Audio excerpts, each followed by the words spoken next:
So about net neutrality, uh, this is actually a good article on Daily Wire. Aaron Bandler, he quotes all kinds of different articles from different people and makes it a good resource. The points he makes are the instances of ISPs slowing down or blocking data to favor certain sites are few and far between. But let's go back to the reason for net neutrality is the notion of that internet service providers shouldn't be able to slow down, speed up, or block data as it is routed to content originator to end users in order to favor particular sites. And this is instances of ISP slowing down or blocking data are few and far between. It's sort of happening in the future when it's not exactly happening right now. It's sort of blocking what might happen, or it could take a different path.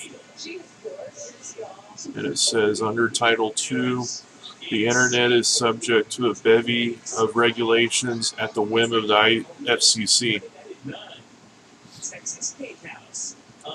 And number 3, the FCC can also subject ISPs to a slew of taxes under Title II, which means the Internet would get far more expensive for the end user.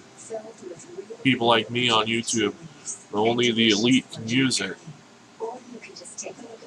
Number 4, the FCC also has the power to prevent ISPs from charging websites at rates they deem to be unfair and ends paid priority. And provides a good example of it there. It's a form of censorship. Conservative websites, conservative sources would be the first to go, because under totalitarian governments, that's always first to be censored. Crony capitalism in favor of web giants like Facebook and Google. That's why they support net neutrality, and it targets their competitors. And there's links there so you can see.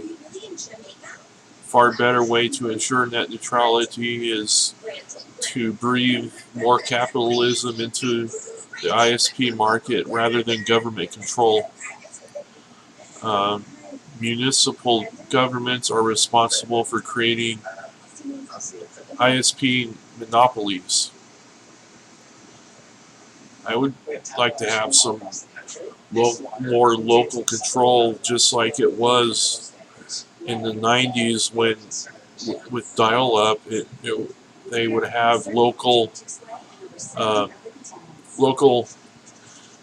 corporations competing with the bigger corporations, local startups competing with them, and they would only cost $10 if you just wanted email or to browse the internet a little bit. But if you wanted to